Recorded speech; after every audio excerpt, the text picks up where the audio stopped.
নামাজ কলমা তো ছেড়ে দিয়েছো, এর কারণ এটা নয় যে তুমি বেনামাজি। তোমার নামাজ কলমা ছাড়ার কারণ ভিন্ন। তুমি মনে করো আর কি তোমার মন চায় না, তুমি পারো না, তাই তুমি নামাজ পড়ো না। আসলে তোমার তাওহীদে সমস্যা। কোথায় সমস্যা?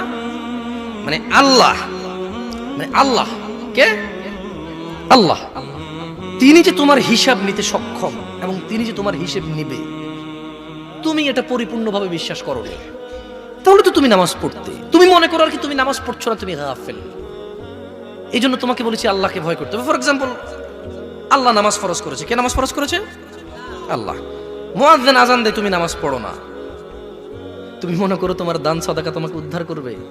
তোমাকে ভুল শিখিয়েছে। আমি মানুষ, ছোট হতে পারি। শোনো, জোর জবরদস্তি করে কিছু কথা আমাকে শুনিয়েও দিতে পারো, এখান থেকে নামিয়েও দিতে পারো। বলছি না তোমরা নামাবা, বাট এটা পারো। তবে মনে রাখবে, কথা যেটা বলে সেটা উল্টাতে পারবে না। কেন পারবে না জানো? কারণ এই কথা উল্টানোর জন্য তোমাকে কথা থাকতে হবে। মনে রাখবে, তোমার দান সাদাকা যা আছে, এর হিসেবই হবে না। তুমি কি মনে করো হিন্দু লোককে আল্লাহ প্রশ্ন করবে কিয়ামতে, এ হিন্দু, এতগুলা বুতকে পূজা করছিস, ঠিক আছে বল নামাজ কেন পড়িসনি? ও তো মুশরিক। বুঝুনি মনে হয়? এটা স্কুল, এখানে আমি পড়ি না, আমার কি পরীক্ষা হবে?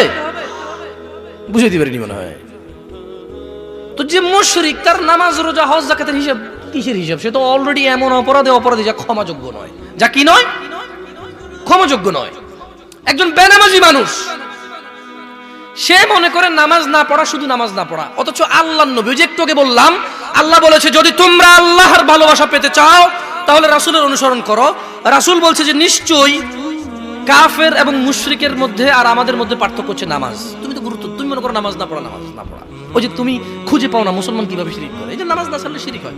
দেখো, আমি অনুবাদক, এখানে যারা বুখারী পড়ায়, মুসলিম পড়ায়, তিরমিজি পড়ায়, হাদিসে তারা পেয়েছে না। হানাফি, শাফি, মালিকি, হাম্বলি, তিরমিজি, আবু দাউদ নাম দিয়ে তুমি পরিবর্তন করে গোপন করতে পারো, কিন্তু আছে।